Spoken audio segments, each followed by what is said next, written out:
Assalamualaikum warahmatullahi wabarakatuh. Halo, saya Bekti dan kalian ada di channel Diari Sejarah.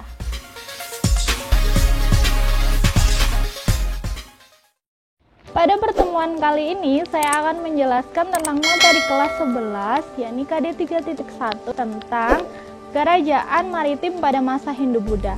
Pada materi kali ini saya akan menjelaskan tentang materi Kerajaan Majapahit.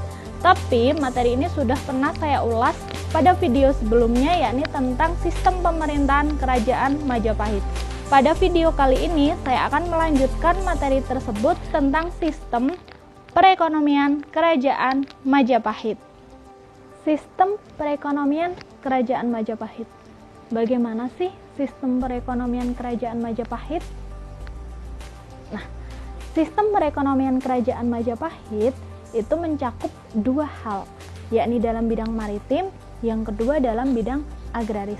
Kita tahu sendiri bahwa Kerajaan Majapahit adalah salah satu kerajaan dalam bidang maritim.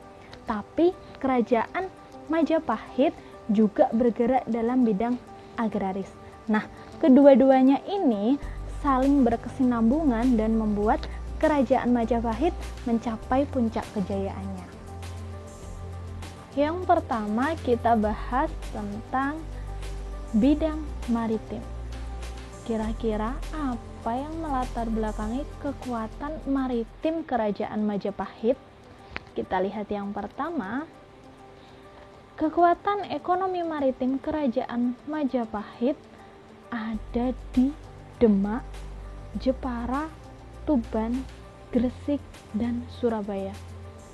Apa yang melatar belakangi wilayah-wilayah ini menjadi kekuatan ekonomi Kerajaan Majapahit?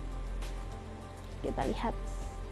Hujung Galuh menjadi perniagaan antar pulau. Hujung Galuh ini terletak di Surabaya.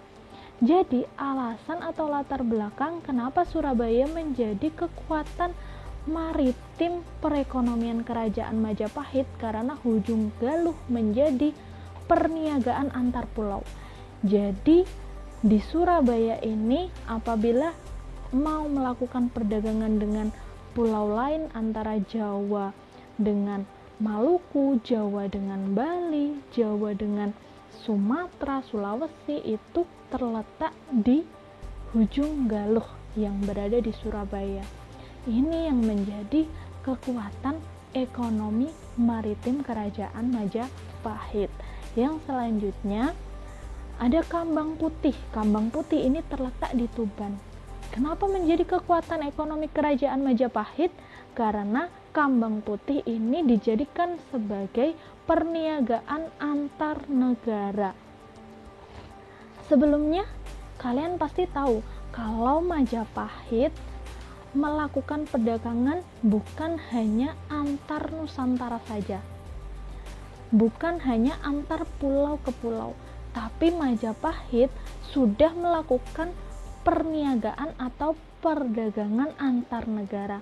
Di antaranya ada Cina, India, Arab, ada Kamboja juga. Jadi kerjasama perekonomian Majapahit bisa besar bukan hanya karena perniagaan antar pulau saja, tapi berhasil melakukan kerjasama perdagangan dengan negara asing. Yang selanjutnya di sini pada abad ke-15 muncul kota Gresik. Kota Gresik ini ternyata dijadikan orang Tionghoa gudang rempah-rempah. Ini yang menjadikan kota Gresik kuat dalam segi perekonomiannya karena pada akhirnya banyak negara-negara asing atau pedagang-pedagang asing yang masuk ke Gresik untuk mendapatkan rempah-rempah. Selanjutnya ada Jepara. Jepara juga menjadi pelabuhan besar. Alasannya karena apa? Karena industri perkapalan. Kenapa Jepara menjadi industri perkapalan?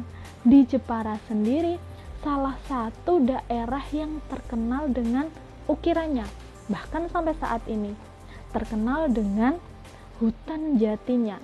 Nah, pada akhirnya karena hutan jati ini dimanfaatkan sebagai industri perkapalan. Karena di sana ada industri perkapalan, secara otomatis pelabuhan di wilayah Jepara ini juga ikut besar.